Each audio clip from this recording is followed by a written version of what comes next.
Okay, everyone, we're calling to order the meeting of the Committee of the Whole Workshop. Can we rise, or no, we need roll call first, please? Trustee Peck. Trustee Rassich. Here. Trustee Wojciechowski. Here. Trustee Benucci. Here. Trustee Lamb. Here. Trustee O'Rourke. Here. Mayor Collins. Can we rise for the pledge, please?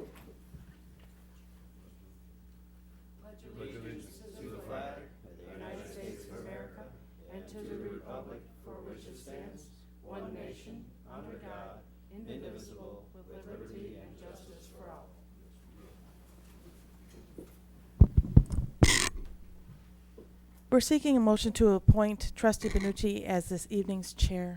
So moved. Second. Motion's been made and seconded. Trustee Rassich. Yes. Trustee Wojciechowski. Yes. Trustee Benucci. Yes. Trustee Lamb. Yes. Trustee O'Rourke. Yes. Thank you. That motion carries.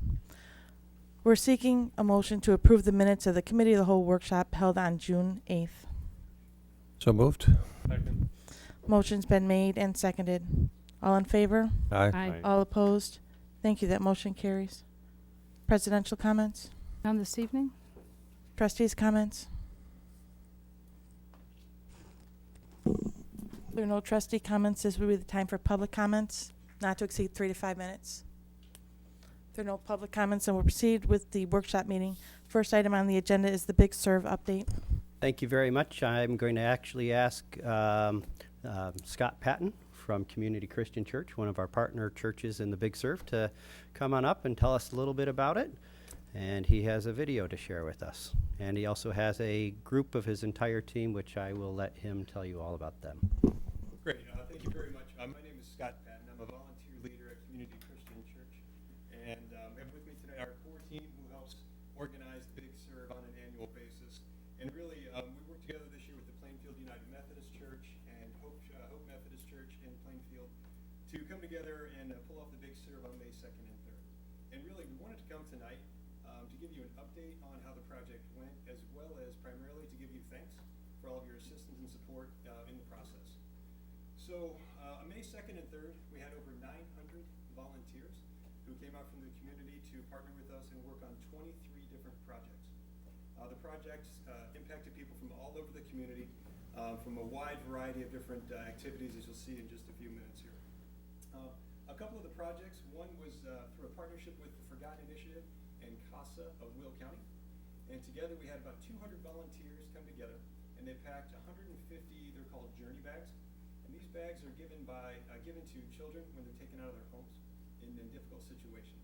And really what this does is it ensures these children, when they get taken out of their homes, they have something they can call their own, and they have all their basic necessities taken care of. Another project was in partnership with Linden Oaks, and we produced stress blankets.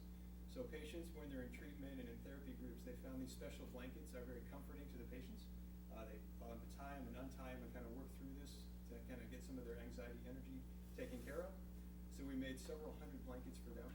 Previously, it was volunteer nurses who would make those really after, just on their own time, after they were done working. We did a yard brigade, so we went to several different houses within the Plainfield community and really just turned some lawns and some properties that were in desperate need of help and really improved their overall condition. Not only helped the people who lived there, who appreciated it, but also the surrounding communities and the neighbors who lived next to them. A couple of additional projects, we had collected food and worked in 3 different food pantries. We conducted a book drive for homeless or near homeless students, so those students could have books of their own. We turned plastic bags into fabric, and that fabric will eventually become sleeping mats for people who are homeless. We actually hosted a tea for moms of special needs kids. So a little bit different than the other projects, but still pretty valuable in the community. We also worked to improve the Del Valle Migrant Head Start facility. So just some grounds improvement to make that, to get that school ready to go for their season, which is starting this summer. To cap off the day, we had about 500 of those volunteers who came to Plainfield Central Campus for a barbecue, cookout. We had live music, we had inflatables, we had the cooking was done by the Plainfield Explorers, so we appreciate their help as well, and just a good time to celebrate everything we did. We also would like to just thank our local businesses, because this wasn't just a church involvement. We did get local partnerships with Aldi, Uptown, Peter Ruby Produce, the Plainfield Lions Club, First Community Bank, Aerotech Design Labs, Hopscotch and Vine, Twist Yoga Lounge, and Premium Custom Products. So as you can see, we had over $20,000 donated in goods and services by those different partnerships within the community. We are a local church who wants to have a positive impact on the community. And we were fortunate this year to partner with 2 other churches who had a similar vision. They had that same vision. And then even more fortunate to have the support of the village. And I did want to say, we could not have done this without the support of the village. So we deeply appreciate that. In addition to that, I'd like to say a special thank you to several of the board members and the mayor who participated in the event. And when I say participated, what I think means more to us is that you didn't just come, give speeches, and shake hands. You cleaned up yards, you washed lettuce, you cut tomatoes, you did the real work. I know Alan was out there as well doing a lot of work. So really to see that support from the community, I think sets a great example for everybody. So again, we appreciate that. To wrap things up, I'd like to show a brief video which highlights some of the projects.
Thank you, Scott. Thanks to everyone that's here. This is only a small part of the people that went out and did the real heavy lifting out there. So it's a great thing to be a part of, and thanks for including us. Yeah. You know, before you move on, oh, I'm sorry, go ahead. Oh, it was a great event. The thing, since I was around 800 years ago for the Magna Carta, I didn't actually do any physical work, but Trustee Ratchick, and you had to be here last week to understand that comment, but Trustee Ratchick and the mayor both were digging holes for trees. I got pictures of that, but my job was to take pictures, and I'm truly impressed with the dedication. Started out at the Immigration Center where everybody was cleaning up, and they worked for 3 or 4 hours, everybody from people who were probably 9 or 10 and up to maybe 65 or so. And everybody worked steadily. It's amazing. The place ended up looking great. So every place I went, the same kind of dedication was there. So I'm very proud of the people who did it. They have good reason to be pleased with what they did because it really made a tremendous impact. So thank you for organizing it. It doesn't happen by accident. Just hope we can continue it next year and do even more. So If I could make just a brief comment. Mr. Patton really, Scott really did a great job of organizing. I can see some of the volunteers, husbands, wives, just from the church, but also from the community. I would never like to eliminate Administrator Murphy. He is a great advocate of this entire organization also. And when Trustee Lamb said that Mayor Collins and I were digging holes for trees, all I kept hearing in the background were people saying, green side up when we were planting them. But that was neither here nor there. But Scott, you had said that it was a positive impact. People made a positive impact. You know, one of the greatest things, and you have to realize one of the greatest things is people want to give. They want to volunteer, but they literally don't know. They say, what can I do? You people, the Big Serve took that thought process away, organized it, had facilities, organization, all the thinking was done. All people had to do was volunteer, and they did in the greatest of numbers. And believe me, it was a great feeling to have a positive impact on the village, but it was a great feeling to have other people, other than, say, the village board or some governmental organization, doing the major form of organizing. And it was really tremendous on your part. And thank all of you, and thank everyone who volunteered. It was a day that should be repeated, and I certainly hope I'm around to be able to do it. Thank you. I have one more comment. We would be remiss if we didn't acknowledge that we sent His Honor Judge Rippey out to the stables to work out there. So I hope he's listening for that moment. Thank you. You know, as the video was playing, Trustee Verasich leaned over to me and he said, you know, my kitchen's not that clean. I said, we're not starting a senior program to clean kitchens for you next year, Trustee. You're in That trouble. being said, you know, it really was a fantastic day, and I do want to thank Scott and the entire group that's here before you. I wish the cameras could turn around and show you who's all here. But this is the group of folks that actually started this off last year. This is our second year that we've done it. And we're very fortunate to have so many great volunteers. Oh, good, you are on camera now. So many great volunteers that stepped up and really wanted to make a difference in our community and took this crazy idea that we could make a little difference go a long way. And we really did.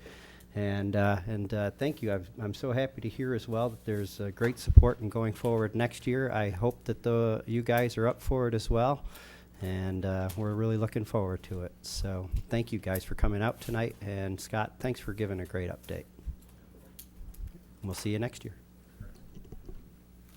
Next item on the agenda is In Our Community Rewards Program presentation.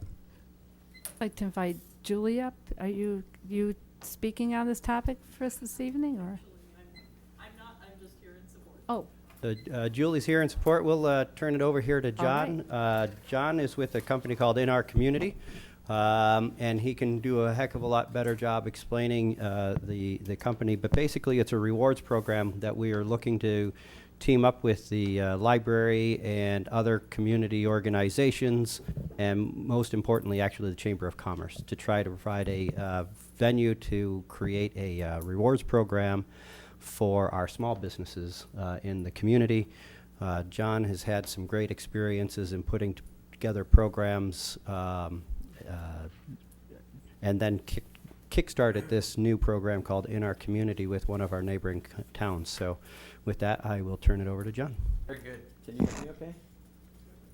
Good evening, everybody. My name is John Calzaretta, and as Brian said, I'm a CEO of a company called Bonding Point, which is a Chicago-based technology company. And the solution that we use our technology for is called In Our Community. So as there's been a lot of conversation about that this evening, it ties nicely together. We started this venture and this solution really with the goal of providing communities with a way to get residents and area businesses more engaged with one another and kind of make it a little bit more fun and rewarding for being involved in your community. And it's a digital platform. I'll save you a long PowerPoint presentation and do more of a demonstration, but In our community, it's actually a website, and it works on your phone as well. The domain is actually in our .community, not .com, so it's in our .community. And in Plainfield's case, it would be /Plainfield, and it would take you to a website.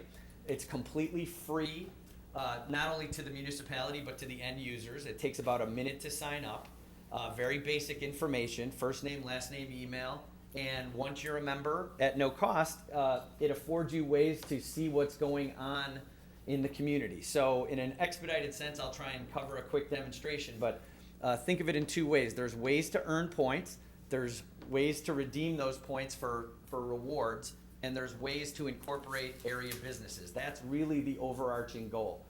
We find that residents tend to struggle with information overload and too many websites and Facebook pages to visit. We're trying to give them a consolidated view of what's going on in a community, and then give them, again, an incentive for paying attention to what's going on. So if you'll indulge me, there's an earn tab, a reward tab, a little tutorial, and then an overview of what's happening in your account.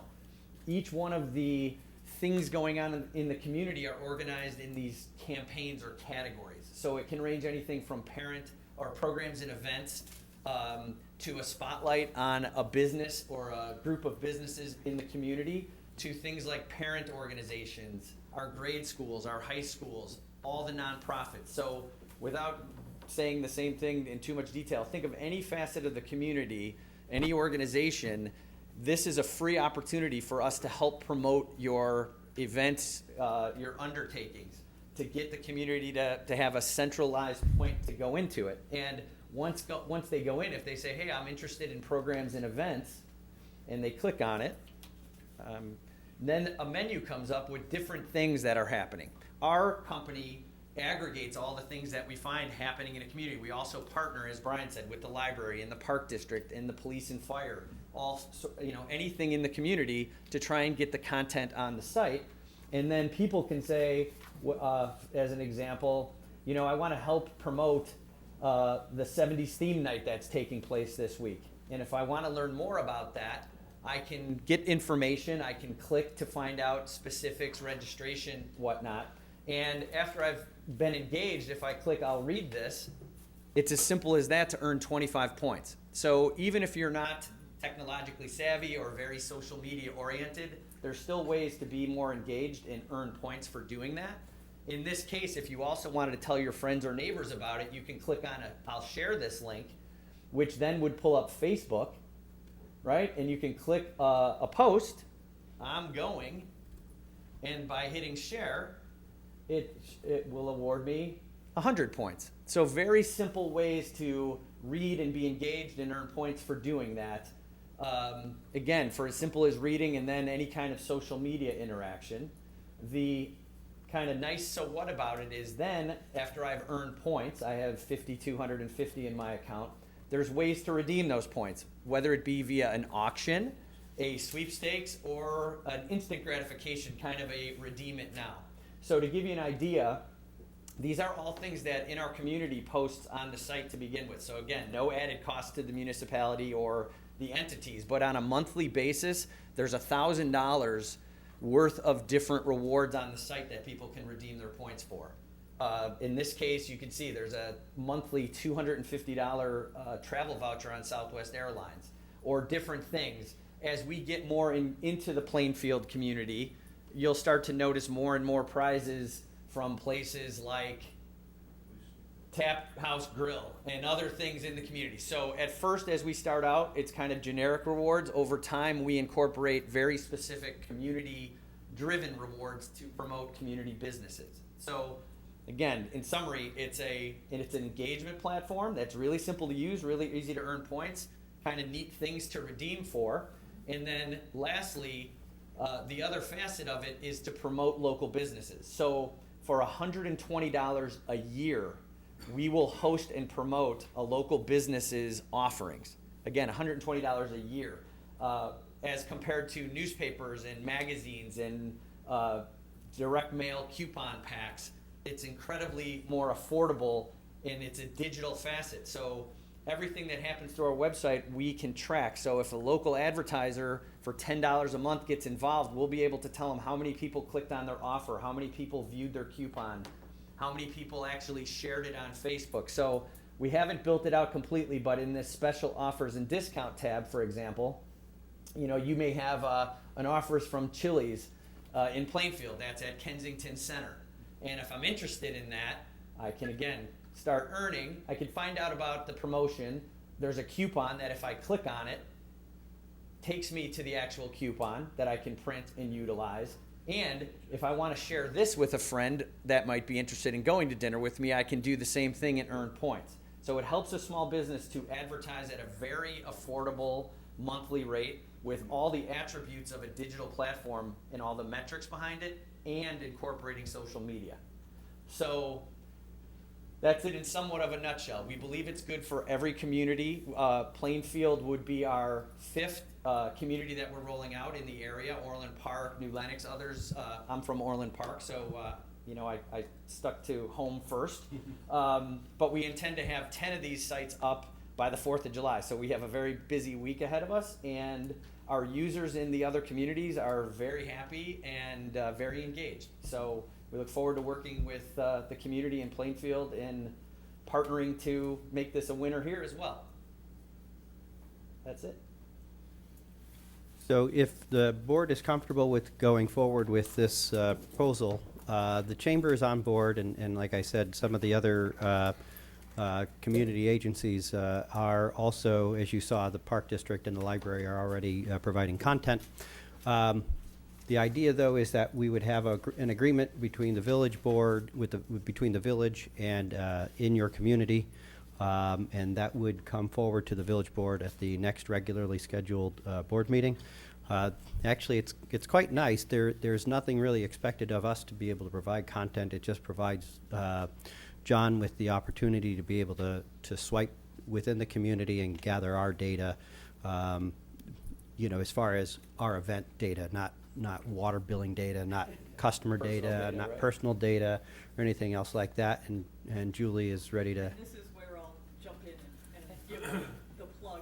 On the community entity side, one of the things that John talked about in our initial meeting that he had glossed over at this one is that in order to help drive traffic to the site, they actually consolidate your event and program information from across the entities. So the chamber's events, the village's events, the libraries, the park districts, all in one place. And that's one of the ways that they're hoping to make it a one-stop shop for the people of our community to find out what's going on and really help give it some life. So we have our fingers crossed it works. I have a question, however, though. You're giving away prizes that have some value. You obviously got some employees who do some work programming all this. Sure. Somebody's got to be covering, you have to have a revenue source that covers those costs. It's not coming from the village, it's not coming from a library or other government things. You talked about $120 a year from the businesses. Is that your only revenue stream? So I didn't go into detail. So it is, advertising is the only revenue stream, and it's community-centric advertising. And there's actually 3 different facets. I already turned it off, or I could put it on. But the $120 a year is the least expensive package, and it allows kind of the coupon and offer standpoint. For $150 a month, you can sponsor a category of content. So if somebody wanted to sponsor, be the sponsor of the overarching programs and events category, it's $150 a month. And if a business would want its own category, which there's a very limited number of, those are $300 a month. So there's 3 advertising packages, all at a business's discretion, all extremely inexpensive compared to all the other things in the market. And that revenue is what allows us to provide the support and the reward. That's our business model. In the aggregate, it adds up and it's effective. Yeah, it certainly should be a lot more effective than newspaper advertising. I ran a business at one point in time and spent probably $400 for a single day, single page, got nothing out of it. Get a whole lot more value out of this as it goes throughout the year. So if you get people into it, it's very good, and it's it's a way of taking advantage of the media to advertise in ways that probably be more friendly to the residents than most other forms of advertising. I get tired of seeing TV ads, newspaper ads, stuff like that. This one, you go into it if you want to see it. It appeals to you. You learn a few things while you're learning the things that you wanted to get. So it's a great combination. So Thank you very much. And to your point, it's a digital age, right? I have 3 teenagers that have a smartphone attached to them at all times. And as many in the community, you want to stay involved. This is just a digital means to do it. And again, I appreciate your point on advertising. We feel it's an age of digital when it comes to advertising, and people want to know that they're getting something for what they spend, and this allows us to give them the metrics behind the investment. So that's the approach we're going with. What's the growth rate you've seen in the towns you already have online? So I guess there's 2 answers to that. There's growth in the advertisers and there's growth in the users. So Orland Park is my best case study. We launched that at March 1st of this year, and we just hit the 3,000 member plateau. So in a town of 55,000, hitting 3,000 in the first 4 or 5 months is along the lines of our plan. It's a word of mouth kind of thing with support of the different entities in the community, kind of spreading the word about this offering. But so that's an answer. We tend to see about 1,000 people in the first 30 days, and then based on people winning things and telling their neighbor how they got to skip the line at a dance recital or won a gift card, it tends to set other people in motion. On the advertising front, similarly, it's not a blanket the market and dial for dollars approach. It's more of an organic deal with the Chamber of Commerce, get in front of the area businesses and such. So we feel that in a 30 to 60 day period, you'll have about 100 advertisers in that money saving offer category because it's very appealing and cost effective. And the sponsors grow over time as they understand and get to pick and choose what they want to sponsor in the community. So you let the Chamber of Commerce do the advertising and the businesses for you rather than you calling them directly? No, for clarification, we're doing all of that work. It's our sales force, it's our effort to sell the advertising. We partner very well with the Chamber. We're a member of the Plainfield Chamber of Commerce. We partner very well. And the Chamber, like any entity, has free real estate in there to promote their events. So it's kind of the goal is for a holistic approach, if you will, to be present in the community, be at events, and such to help grow it both in members and in advertisers.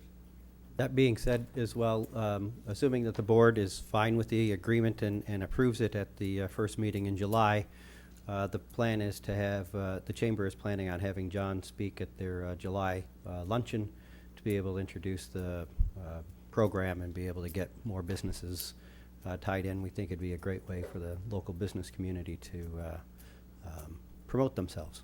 Is there any language in your contracts with the businesses that resolve disputes among, say, a business owner and yourself? If there's a problem with advertising, how is that handled without the village being named? Yeah, the village isn't named at all. It's a direct relationship between my firm and the advertiser, and it's a very simple agreement. It's a very straightforward type of arrangement. But yes, we have that language worked out among us, and really it is. We hope to gain, as we're here tonight, the village's support, and together, as we've been in other communities, it works really well when it's a holistic approach. But truly, it's our enterprise, and we have our own help desks and our own support staff and all of that. So this doesn't become, or is not intended to be any kind of burden whatsoever to village resources. How do you, I guess, crack the initial entrance into the market? In other words, you mentioned word of mouth, people talking and getting benefits, redeeming points, those kind of things, but I would guess the initial phase is really probably the hardest. Do you tie in links to the chamber or the village's websites and where people can click on and then end up at your site, or how does that work? Yeah, that's a very good question and a fair point. So the initial 30 to 45 days is kind of the hardest thing because people have to grow accustomed to what is this thing, and is it really free? Are these rewards really this kind of easy to buy, put points against? So over time, it's not a mandate. I guess the best way to kind of answer it is it's our goal to partner. So in other communities, yes, the village ends up putting a little logo for In Our Community next to Facebook, Twitter, Instagram, so people know to click on it and lead it. In other communities, there may be an app, and we're in the app. In Park and Rec program guides, we tend to target certain events, and our logo is there as well, so they know they can earn points when they participate. So that's the kind of means. And then, you know, we are a digital company, so we use social media in markets to promote it. So we have our, you know, we would have an In Our Community Plainfield Facebook page and Twitter site that helps people to see what we're doing and kind of self-promoting ourselves to gain that visibility. Not an IT person, but another thing that I was questioning or wondering, so if somebody gets on your site, is it as easy as just like clicking on a calendar saying, okay, Friday night, okay, what's going on in my community? And all the events kind of will pop up? Is it? No, it's not that simple. It's not. So let me answer your question this way, and I appreciate the supplement to it. So we try and become an aggregation point or a consolidator of the community, but that is an undertaking that I don't know if anybody can truly do to stay current on every single calendar, every single event. So what I would say is across 22 different community categories, from the grade schools to the police and fire to nonprofit, you name it, in the village itself, we have categories of content. They typically have 3 to 5 things within each, and those things change out every week. So another attribute of it is to keep it fresh and ever changing, so people don't grow bored of it, and new opportunities to earn points. So it's more it's not a queryable thing to say I'm interested in this date. It would be more of, hey, I'm on the site, let's see what's going on. What are the programs and events? What's happening in the grade schools? Different people will search and seek different things, and that's how we're addressing it. But, so again, long answer is no calendar query kind of thing. Last comment, I would just say it sounds very exciting. Thank you. You know, John, I have a particular question. You said you're a consolidator of community events and activities. You know, one thing that concerns me are you going to be a social media blogging site? No, You're not going to allow people to blog? correct. Very good, thank you. I think it's a wonderful program. We've been advertising many times over with the different groups that we belong to and all the different nonprofits, and trying to find a place to get the word out there where we could afford to get the word out there and reach a lot of people. I think it's got a lot of benefits. And, you know, and by default, I think you'll kind of know multiple things going on at the same time just by whatever category you click. And I'm not a coupon person because I just think it's a hassle, and they're never with you where you are. So to be able to just pull that app up on the phone would be great. And so I think it looks like a really great opportunity for us. Well, thank you very much, John, for the presentation. Thank you, everybody, for the feedback. We will bring that forward, and we will bring that forward at the next meeting for your consideration. Sign here. Next item on the agenda is Lockport Street bypass options.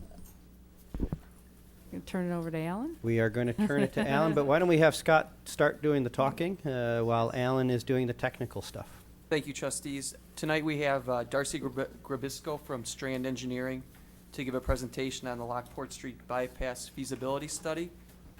Darcy was previously here a couple months ago as the study was just getting going to give a broad overview of what we'd be studying. Tonight she's going to give a recap of what was contained in the study and also the recommended alternative. This project is closely intertwined with the study that V3 is doing for the I-55 improvement project, and we're hoping to get the board's input on the recommended alternative for the feasibility study so we can fold that into the work that V3 is doing separately. I don't want to steal too much of Ms. Grabisco's thunder, so I will let her give the presentation. Okay, thank you, Scott, and thank you for having me tonight. So tonight I'm going to talk about the bypass corridor, our report. And I'm moving, but that's not moving. Okay, sorry. One more. I'm going backwards, but this is. Oh, now I've got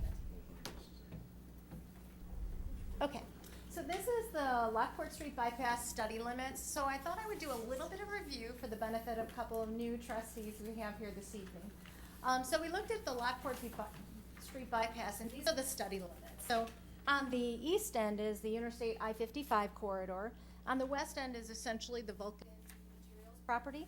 On the south end is Lockport Street, and on the north end is 143rd Street. So then that area is where we looked at finding a bypass alternative.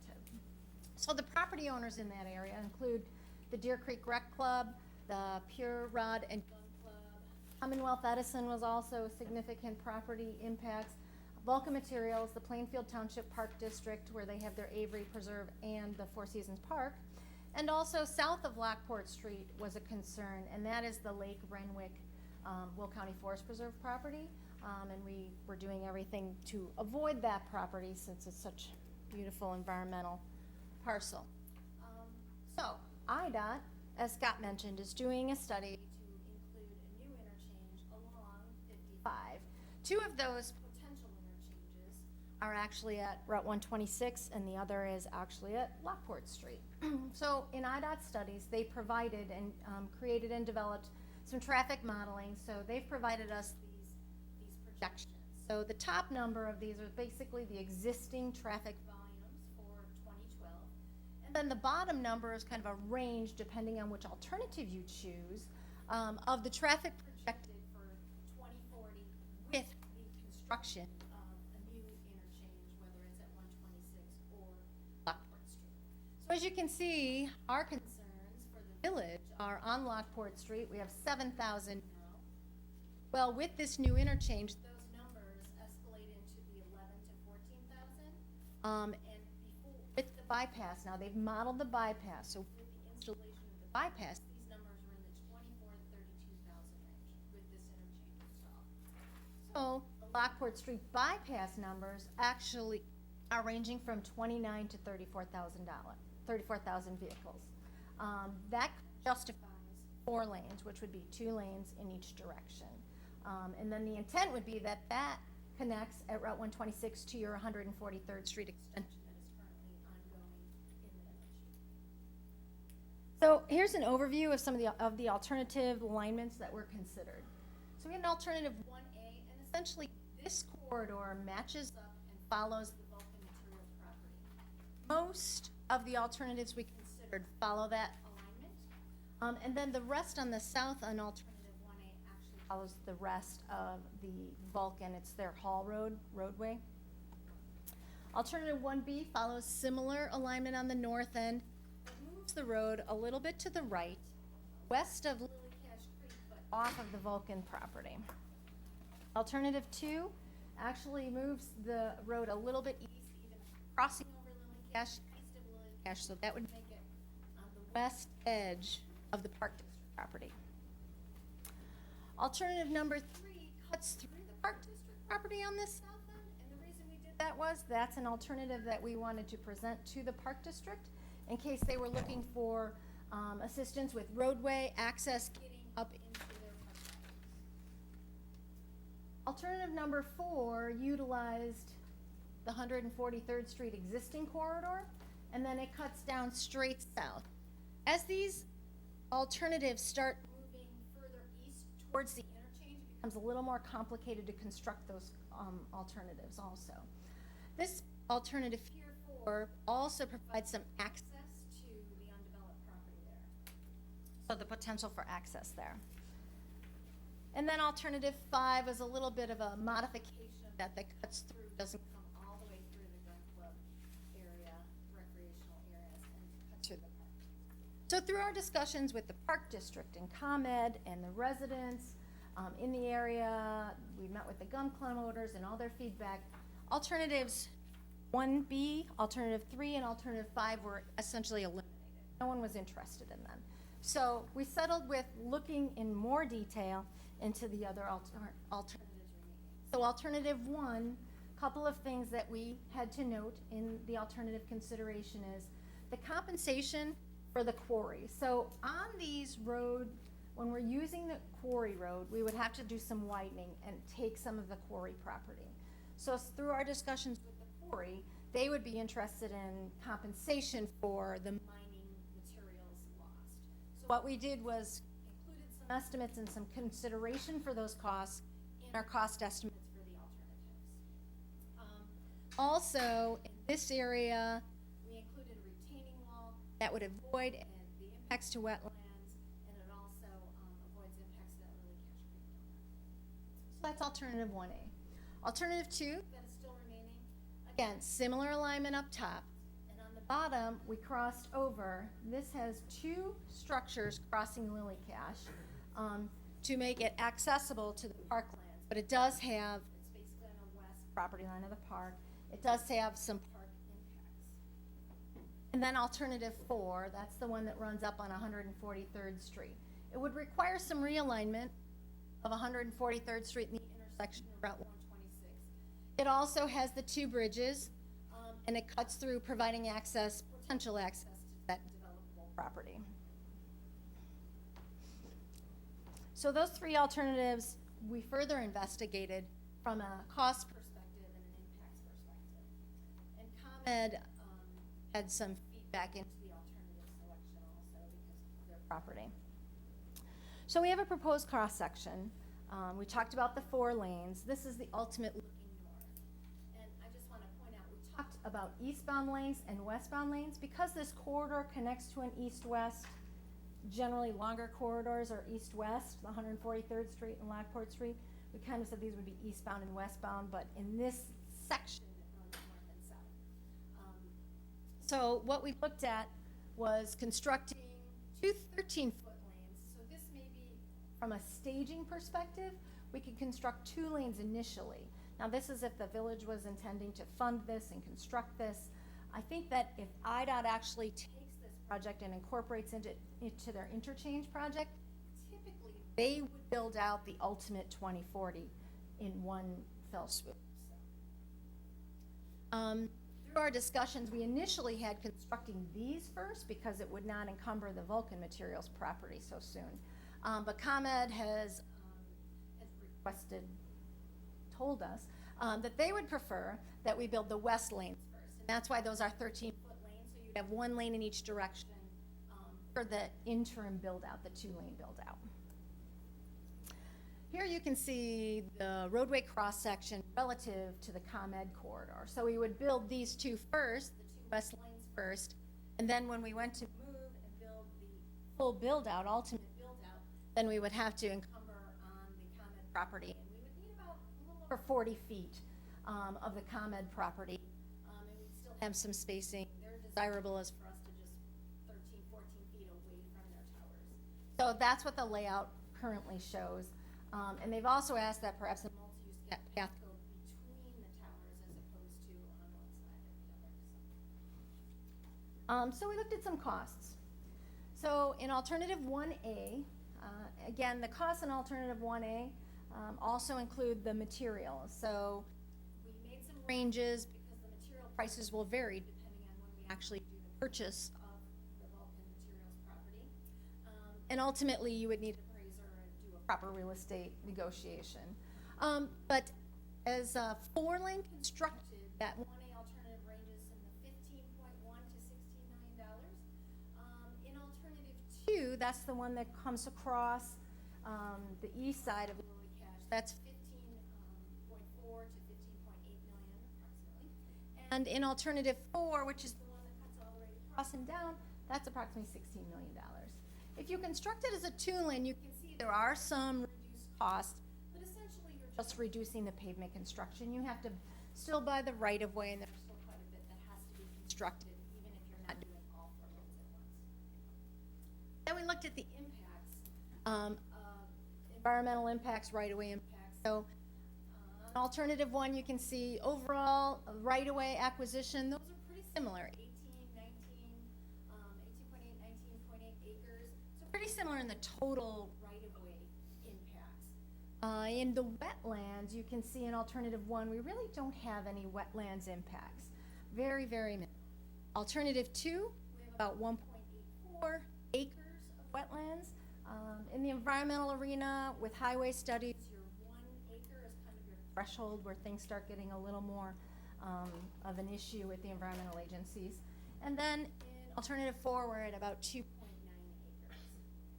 The parks, that's the park property acquisition. We have a little bit down on alternative 1A, we have about 0.7 acres, and that is down at the south end where we're gonna create the full intersection with Lockport Street. In alternative 2, we have 7.6 acres, because as you recall, half, that southern half is essentially within the park property. And the same with alternative 4, there's a little bit more park property also, that's 8 acres. Relocations, alternative 4 has that one house that is on 143rd Street and Route 126 in the corner there. Right-of-way number of parcels, very similar, 11, 11, 12.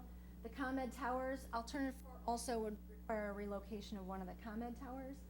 And as stream crossings, alternative 1 has 1 stream crossing. It's a small existing box culvert right now. Alternative 2 and alternative 4 have 3, 2 bridges plus a similar sized box culvert. So there are special federal protections that apply to wetlands and parks and the stream crossings. So these are the ones that we want to be a little more sensitive to because there's federally protected properties associated with it. I think that if we're coming up with $13 to $15 million, we would hope that we would get some federal funds for the construction of this corridor. And so we want to be sensitive that this project is approvable through the federal process. And the feds require that there has to be no practical alternatives if you are going to have impacts to their wetlands and their parks. So, as you can see, alternative 1A is recommended because it appears to be the low-cost alternative. It also requires little parkland and has minimal impacts to the parkland. It has minimal wetland impacts, and it is also less likely to have encroachment into the floodplains. So that is the conclusion of the study. I'm happy to answer any questions you might have. Well, A couple of questions or comment. First, it's an outstanding study that very detailed, very thorough if you read through the whole thing. So you covered only a piece of it. One question I have is where are these 11 parcels that have to be absorbed? Sorry, we're 11 parcels, where are they located? Throughout the corridor, there's some at the intersections. We would have to do some improvements at the intersections.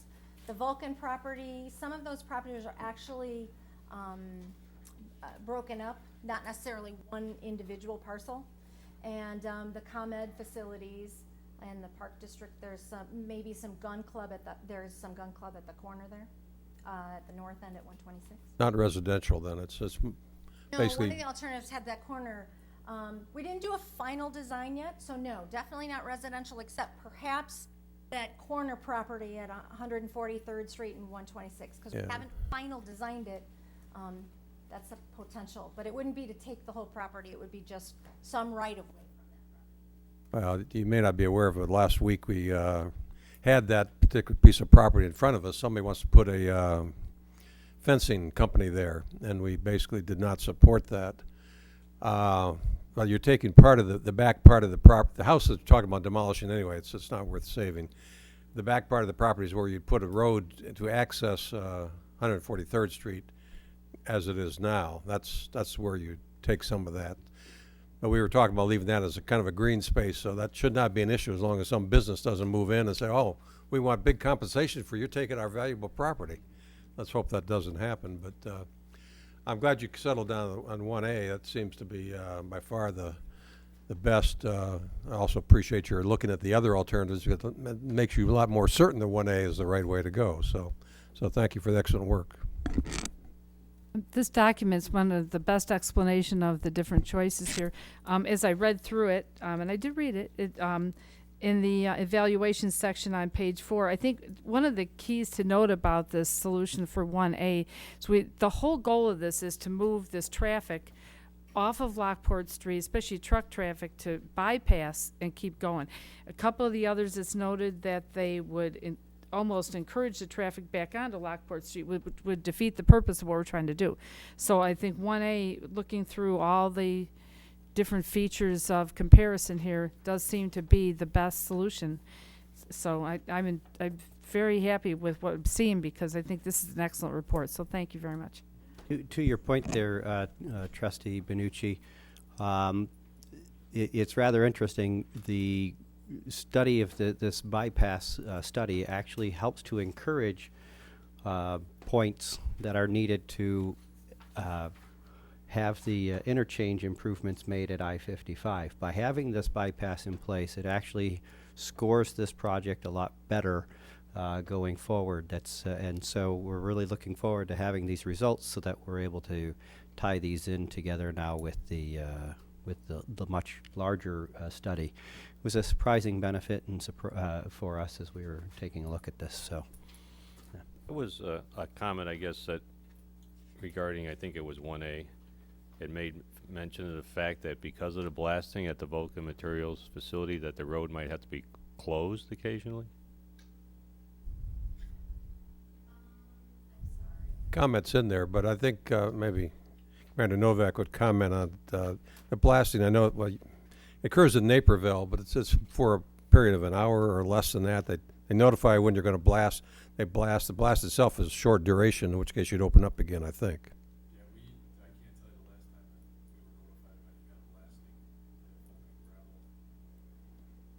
Yeah, it's It's in the report. That's, I guess, I mean, I think we have a lot of concerns with trains blocking traffic. I think the last thing you want to do is put a bypass and have to shut it down because, you know, they decide to blast at 4:30 on a Thursday afternoon, that's all. I do recall that now. I apologize for that. Yes, and we also have a 200-foot buffer from that. So depending on where they're having their blasting within their facility, I think we would have, and of course we could work that out with the negotiations too of the acquisition of the property. And I can say our subdivision, where my house is, backs right up to Vulcan, which is, but you know, it had some interesting moments along the way, but it really didn't impact us so greatly in the neighborhood. I mean, you could tell it was going on and people were concerned. And depending on where they were blasting, you could feel it in different parts. But I don't know that they'd have to shut the road. If you have 200-foot buffer, that's pretty substantial. To have to really shut a road down, I think that would kind of be extreme. But it is something to note and to make sure Yeah, we're with I covered. guess that's the point. If Yeah, we're looking at it as a covered. strong alternative, then we should find out the clarity on whether that's in fact the case or not, that's all. Well, it could happen, but they also could maneuver it around. They could do it in the middle, not necessarily the middle of the night, but they could maneuver it to the point where it's not disrupting traffic, so. What'll happen next is after the village board has received this report, and Alan, I'd lean on you. I don't know if the board has to officially take a vote on this or not, or just to receive it tonight. But nevertheless, what happens is that we will be sharing this then with the good engineering group that's working on the I-55 interchange work, and it will all be brought together with that particular project. So it will be vetted and revetted and triple vetted, unless of course the village board has an appetite in spending the money before we get any federal funds. I don't see that happening, so we'll get a chance to take a look at it a few more times. But you're absolutely right, Trustee O'Rourke, for bringing that up and making sure that we keep that on our minds as we continue studying this. You know, Darcy, I have a particular question. Oftentimes, and it's very realistically based, in my estimation, the timeline for completion or even initiation of this project and funding. Those are two things that are nebulous and it's almost impossible to determine. And I notice you're smiling. Someone asked me the other day a very serious question, and I didn't think it would happen to me. The person said to me, "Do you still drive?" And I said, "Well, yeah, on occasion." But I was wondering, will I, assuming I'm around in 10 more years, ever drive on that road, in your estimation? Yeah? That has to do with the funding being available. Okay, and you, As your money is gonna theoretically, it's gonna come from the federal government, the federal highway program. I mean, maybe I know that they are not close to having a program yet, but that's typically where it would come from. I think the impacts of that bypass and the interchange are very, very competitive Tiger Grant projects. And so they're not going to do the interchange without doing the bypass. So I think it's a very good, that is where they're getting the alternative to demonstration funds are those Tiger grants. So I think Oh, it will be. It will occur sometime, but I'm just saying, any time in your would you even possibly venture to, label a date? 5 years? I would not. You would because not? I'm not involved Okay. in the interchange. I'm not as that familiar with the Well, interchange. absolutely. This is what will roll into the interchange. That was off. My comments were perhaps pointed in almost to the point of negativity, but yet the report was really well done. It not only well done, very complex. If anybody wanted to understand what was going to be done or what thought has gone into it, this report details it completely. All we need is the money. We got the desire. Thank It's a great project. Absolutely. Tied together, I think it's fantastic. And No, I'm full agreement. It is a great project. Thank you. It's worth recording that there are actually 3 projects involved. We need to take the bridge over over the DuPage River for 143rd Street to connect to this. This connects to the interchange. So there are really 3 projects, and 2 of them are, 15. This is 16, and the bridge one is 20 million last I heard, give or take a few. And then the interchange. So we may be pushing $80,000 to $100,000 total to do the whole thing. But the impact on Plainfield as a whole will be immense. It will open up, our western suburbs to get through town. It'll open up our town in a way that there's no other way to do it. This is the only way to get around town and have the town evolve without having traffic running right through the center of it. So hopefully it'll happen sooner. We'll keep Trustee Ratchick alive as long as we can so he can be there. Whether he'll drive or that's another matter, but we'll get him across it one way or another. If I can add one more item just quickly, the study, as far as public involvement is concerned, because this is a feasibility study, it's very detailed, so it really leads into the phase 1. As part of the phase 1, there will be at least one public hearing. There may be a couple of public hearings too as well. We are planning to scan the study in a PDF and have it available on the village's website so people can see that too as well. As kind of a precursor to next month, we're actually going to talk about 143rd Street extension and have a presentation related to that. The phase 1 is completed for 143rd Street extension, so we have the sign-offs, the environmental sign-offs, so that project is actually further ahead than this project, and that we're ready to move into the phase 2 or finish up the phase 2 work related to 143rd Street. Theoretically, the idea is to get these projects shovel ready, so when there is money that's available, federal money that's available, that we're in line to receive that and these improvements occur. So this is just part of transportation discussions this summer. We welcome the public input as well, and there will be an opportunities for public hearings for this project and the other projects too as well. Alan, I'm going to cut you short if you don't mind. We're getting some text messages sent through to Tony and I that the weather is coming in, and apparently it's at Steiner and 126. So unless there's anybody else that wants to say anything, I'd rather not be here for this storm. Okay, Sorry to cut you short, Alan, but Fine, thank you. do the quick reminders. There's a movie on June 26th, Settlers Park. Offices are closed July 3rd for the holiday. July 6th is the next village board meeting. July 13th is next committee of the whole workshop. Can get a motion to adjourn? So There's second. second. Motion's been made and seconded to adjourn. All in favor? Aye. All opposed? Thank you. That motion carries. Stay safe, thank you, everybody. Go home. Yeah, well, hey, I'm very versatile. I can do both.